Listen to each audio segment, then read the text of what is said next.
Okay, I think we are live on Facebook, on the Facebook page of the Romanian Cultural Institute in Tel Aviv. My name is Martin Salomon, and here we are at a new edition of the Romanian Cafe online, series of the Romanian Cultural Institute in Tel Aviv. Today, after exactly 1 year, after the first edition of the online Romanian Cafe, we have the same guest, Adrian Cioflâncă, the director of the Wilhelm Filderman Center for the Study of the History of Romanian Jews. Hello, Adrian. Welcome. Hello. You were our first guest after the start of the pandemic and when we switched to our online events. And of course, thank you for accepting. Of course, Mr. Cioflâncă, who is a well-known historian, is a usual guest of the Romanian Cultural Institute. He participated several times to our events, even before and during the pandemic, and hopefully after the pandemic, when we can phrase it like this. Today, we are here to discuss about a documentary movie, Beyond the Fence, the story of a Holocaust survivor, on the occasion of the approaching Holocaust Day, Yom HaShoah, Holocaust Day in Israel. It will be this Thursday. And we just streamed on our Facebook page this very trembling and interesting documentary movie, which was made by TVR, the Romanian public television, Teodora Drăgoi, a journalist and TV producer, together with the historian Adrian Cioflâncă, as said, director of the Filderman Center, operating within the Federation of the Jewish Communities in Romania. About the film we will discuss today, also not only with Mr. Cioflâncă, but also together with the hero of the movie, Adolfina Regenbogen, who is living here in Israel, and we recorded a discussion with her in Hebrew a few days ago during the Jewish holiday of Passover, and we will stream this discussion, her testimony, during this Zoom event. So now I will pass the floor to Mr. Cioflâncă. Adrian, first of all, tell us about the idea of this documentary movie, which was done obviously after following very serious research. How did you find out about the story of Mrs. Regenbogen, Fini Regenbogen?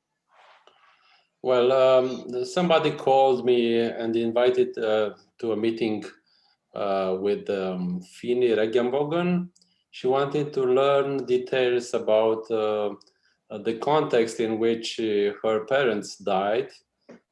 She knew very little about Transnistria, about what happened to her family. Before that, I met another survivor of the Mostovoy camp, Angela Onitskanski, Angela Genesco by her name right now. She lives in New York, and she is one of the 14 survivors of this terrible camp in Mostovoy. This is an area, a small village in southern Transnistria, where more than 35,000 Jews were killed by German colonists and Romanian gendarmes.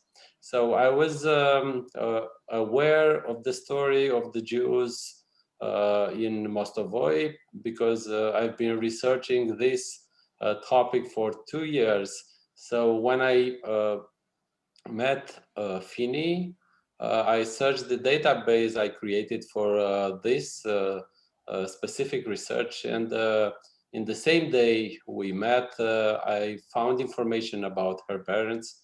I found the names of the parents on a list of those who wanted to go to the Soviet Union, actually to Bessarabia, I suppose. They wanted to go there in 1940 because they perceived the atmosphere in Romania as being hostile because of the anti-Semitic legislation, because of the aggression of different anti-Semitic groups and even by the Romanian institutions.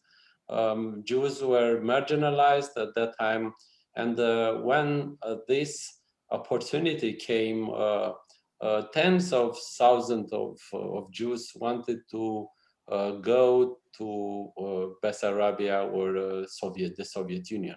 A big wave of migration went to Bessarabia in 1940. This is a very a subject which is not very well documented by historians so far, but it's an important topic. And I realized that there were tens of thousands of people, Bessarabians, Jews, Russians, Ukrainians, who went back to this territory, which was included in the Soviet Union after the ultimatum in June 1940. And the parents of Fini Regenbogen expressed the intention to go to Bessarabia, but they had no way to go there. But because the Romanian intelligence had very good information from the Russian legation in Bucharest, they compiled a list with the intelligence from the Siguranță and other sources. They compiled a list of people who wanted to go to Bessarabia in 1940. And in 1942, they decided to deport all of them to Transnistria, considering them as dangerous for the Romanian state. And this film is about two misperceptions. One is that the usual story goes like that. The people, Jews who were deported to Transnistria, died, most of them, out of hunger and disease. But this is not true. Most of them were killed by killing units, Romanian and German killing units. And I can give you some details about that later on. And the second misperception is that to the Jews in Bucharest, nothing happened during the Antonescu regime. Actually, to some of them, hundreds, who were considered dangerous by the regime, they were deported to Transnistria and they were immediately killed. So they, most of them were killed. So very little, very few of them survived after deportation. Yeah, it's you're right. These are misperceptions which are very widespread, especially those about the faith and the luck of the Jews from Bucharest who were saved by the situation, not by anybody by the specific, by the context. And Fini Regenbogen's parents and family and those who perished on that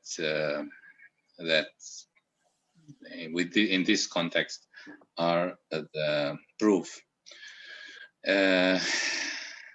Fini Regenbogen's story is a fascinating story. It's almost biblical. I told her that when I heard about her story, I immediately thought about Moses, how he was saved by the mass killing of the Egyptians. He was put in a basket on the Nile, on the river, and saved by the princess of the daughter of the Pharaoh. Something very similar happened with Fini, the story of being thrown through the fence and saved by a foreign passenger is absolutely incredible. It's like a story that it's not a real one, but it is. And I will ask Anna Maria to put the recorded discussion with Mrs. Regenbogen. It's in Hebrew, so we will have to translate it briefly after it in order to understand also for those who don't speak Hebrew. שלום, אנחנו במכון הרומני לתרבות ביחד עם פיני רגנבוגן, ניצולת שואה, אחרי הקרנת הסרט שעשוי על ידי הטלוויזיה ממשלתית רומנית, טברה אחד, פיני. אדולפינה. אדולפינה. דר פיני. הסיפור הזה של החיים שלך, מה שקרה בבוקרשט, מאוד דומה לי לסיפור של משה רבנו. נכון? הוא היה בסל, על הנהר, וניצל על ידי נסיכת מצרים. חשבת על זה? אנחנו בפסח עכשיו, בכל המועד. זה מאוד מעניין, זה מאוד, לא חשבתי על זה, אבל מאוד שמחה שבא לך את ההשוואה הזאת. כן, זאת... זה יכול להיות, זה יכול, יש משהו, קטן. פעם ראשונה כששמעתי על הסיפור שלך, חשבתי שזה משהו יוצא מן הכלל. כל סיפור של ניצול שואה יוצא מן הכלל, נכון. אבל זה קצת סיפור כזה של אגדת פסח. כן, כל זה אודות אמא שלי, שבגיל 28, כמו אמא של משה רבנו, היה לה את הרעיון הזה, האומץ, הייתי אומרת, לקחת תינוקת ולזרוק אותה, לנסות להציל אותה על ידי, לזרוק אותה למישהו שהיא לא ידעה אם יביא אותי לכתובת הנכונה. כנראה שהיא הבינה טוב מאוד שהולכים למות, ועם כל הפחד והסנזציה הזאת של לתת ילד, תינוקת, שזה צריך להיות דבר מעל כוחות של נורמליות. אז היה לה את הכוח הזה לתת אותי ולנסות להציל, וככה אני ניצלתי. את הבנת מה שקרה איתך, למדת על זה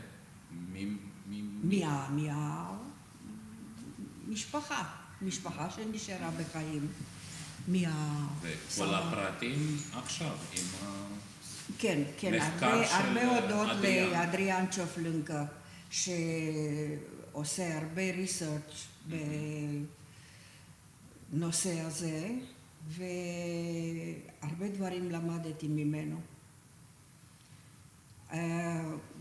הכל ידעתי ברור מהאחים של אימא שלי.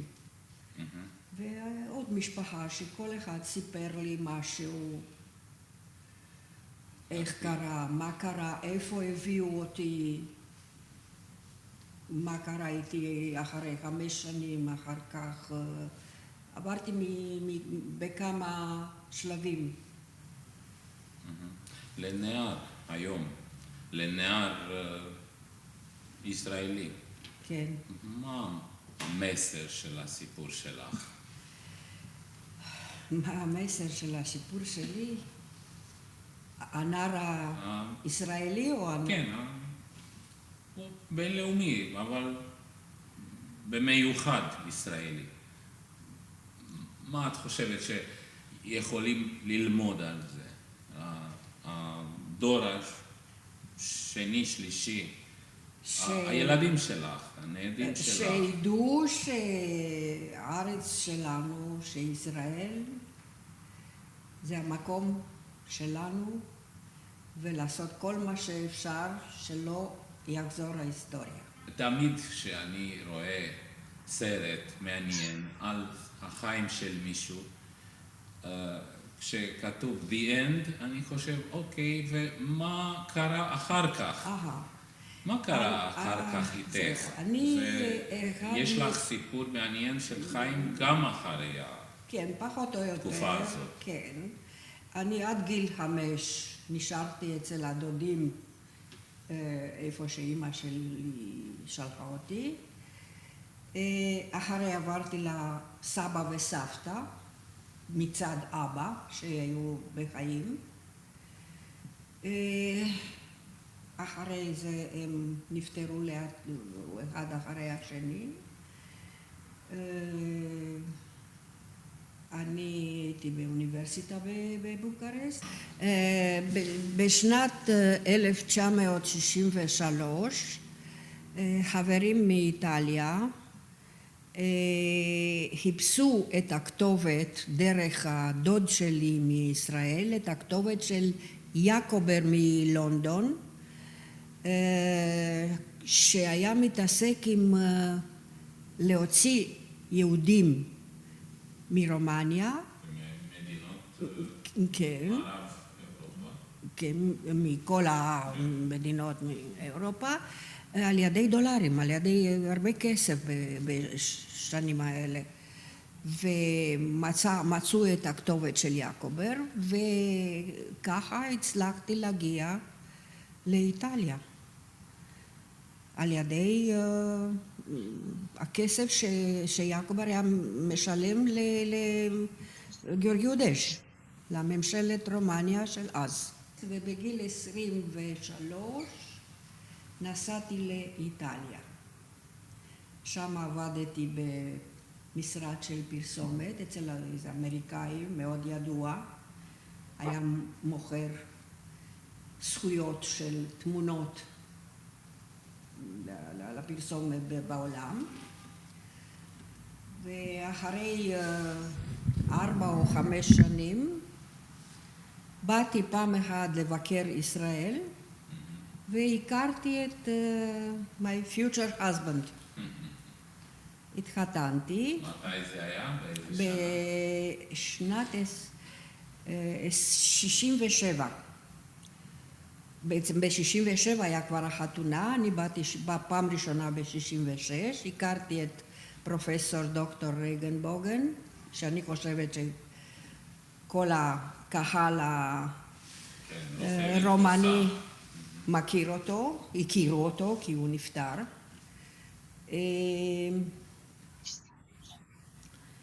ואנחנו התחתנו 6 ימים אחרי מלחמת 6 הימים. הבאתי לעולם 2 בנים, אני חושבת די מוצלחים, אחד מהם באמת רופא באיכילוב, הוא הלך בדרך של אבא שלו, גם רופא עיניים, השני הוא למד כלכלה והוא נמצא בבוקרשט, עובד שם. חזר לארץ של כן. אימא. כן. אימא טוב. הסיפור שלך, סיפרת לנהדים, כמה נהדים יש? כמה? ילדים? נהדים. נכדים, רק נכדה אחד. בן או בת? היא בת, היא נמצאת ברומניה, היא בת 8. היא לומדת בלאודר. כן. בית ספר לאודר, בית ספר יהודי בבוקרשט. כן. וסיפרת לה על... כן, התחלנו לספר לה, חיכינו שתתבגר קצת, שתבין מה המשמעות של כל הסיפור הזה. והיא לומדת גם בבית ספר. בבית ספר לאודר לומדים הרבה על כל הנושא. תודה רבה, פיני, על ההשתתפות, ושאף פעם לא יקרה עוד פעם כמו שלא יקרה בחיים כזה דבר.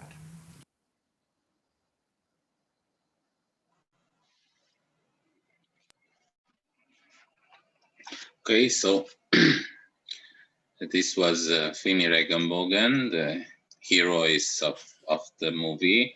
We discussed about the documentary movie Beyond the Fence, the story of a Holocaust survivor. We are in a live discussion with Adrian Cioflâncă, historian, one of the movie makers, the makers of the movie, together with Teodora Drăgoi, journalist and TV producer at TVR, the Romanian public television. We are thanking for the possibility. We thank to the TVR for the possibility to stream this movie. Mrs. Regenbogen was here in the Romanian Cultural Institute. We recorded this discussion a few days ago during the Pesach, the Passover festival and holiday. And as I said before, I asked her if she thinks there is a similarity with the story of the Haggadah Shel Pesach, the story of the Passover story about Moses and the Exodus from Egypt. And she was impressed of this comparison. She also told me about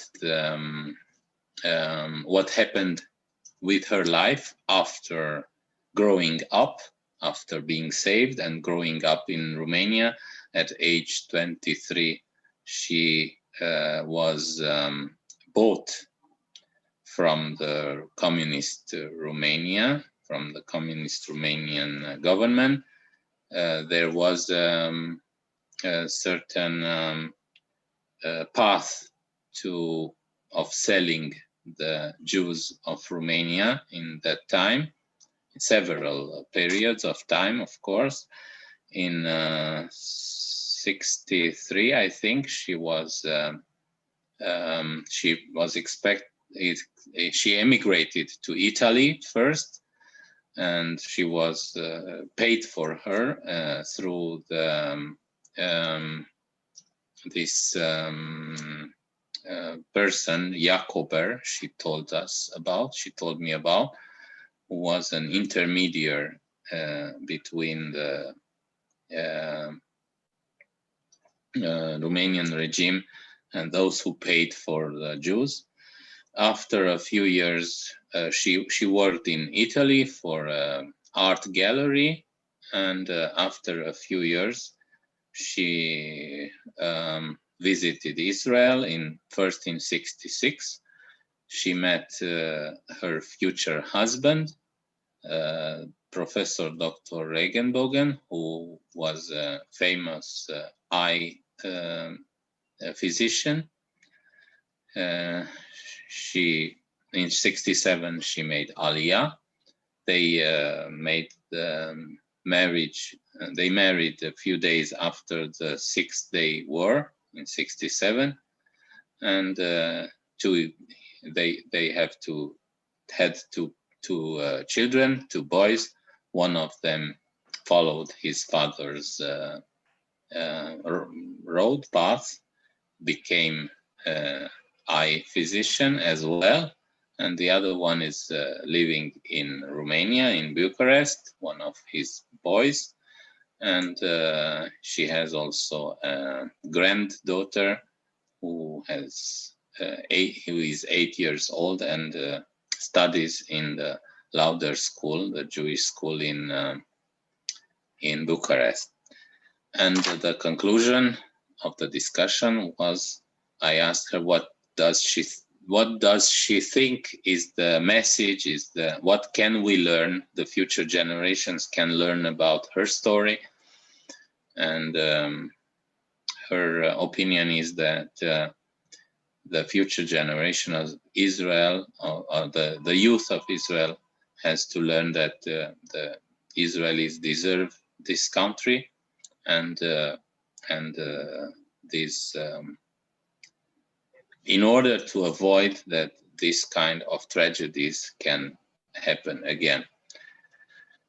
Adrian, in the second part of our discussion, I would like to ask you, how much research does it involve to make a documentary movie? Because you are already on a 3rd or 4th attempt, I think, and you have a certain experience now. So this is the 4th short documentary I did with Teodora Drăgoi and the Romanian Public Television. The first one was about the mass killings in the bloody July, the summer of 1941, when it was the first wave of killings in Bessarabia.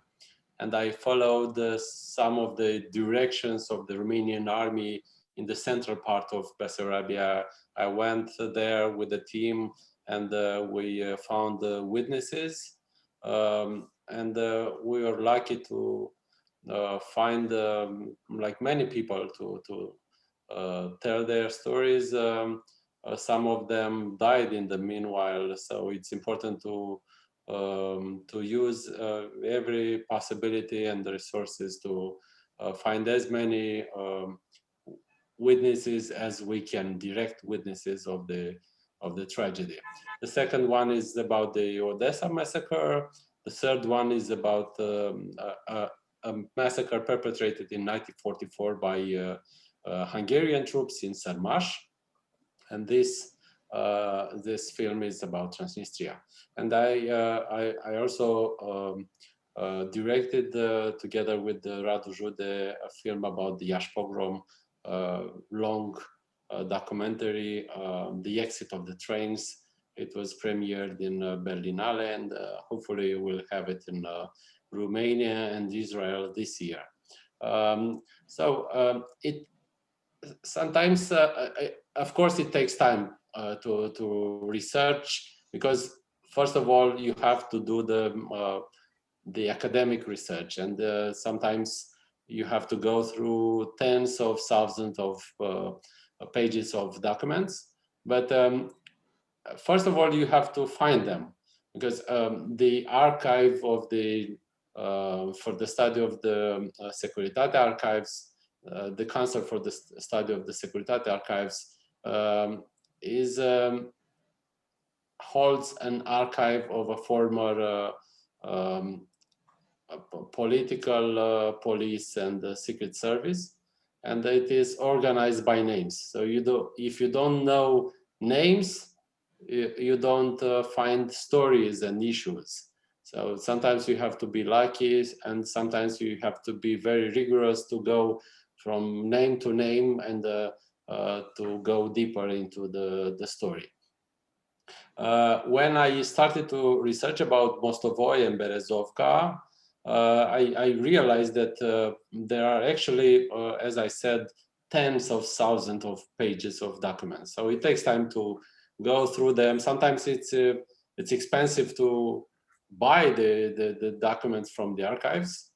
So it takes time, it takes money, and it takes patience. And times it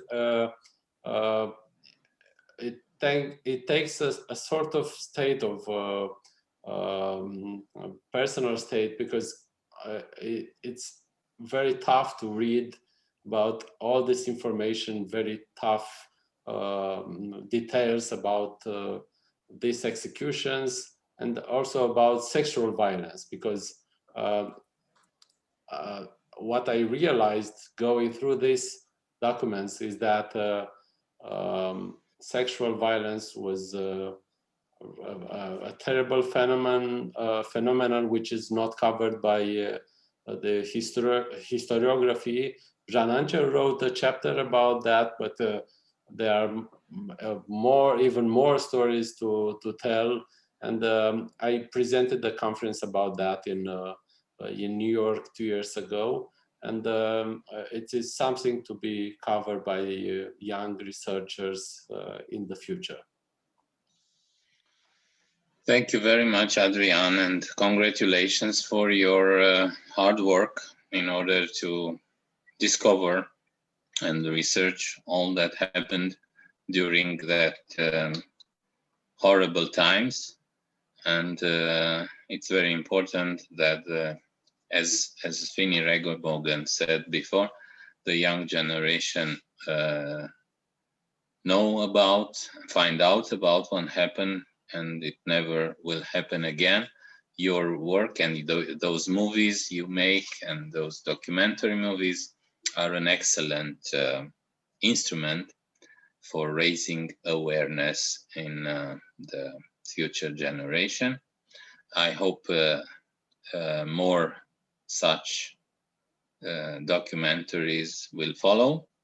I'm sure you already have a few things in mind, and I hope very much that I'm working with Radu Jude for a new short documentary about mass killings perpetrated by units of cavalry in the northern part of Bessarabia and Transnistria, and going to Crimea. So here it is. I didn't know about that, but it was a lucky guess that you are working, continuing your work with Radu Jude. We hope that we can soon welcome you here in person, you and Radu together in Israeli festivals, and to get back to physical events. This is our hope, based on the better situation here in Israel. In the meantime, follow us on our Facebook page and YouTube channel. Thank you very much for being with us today. Thank you, Adrian. All the best. Good evening, everybody.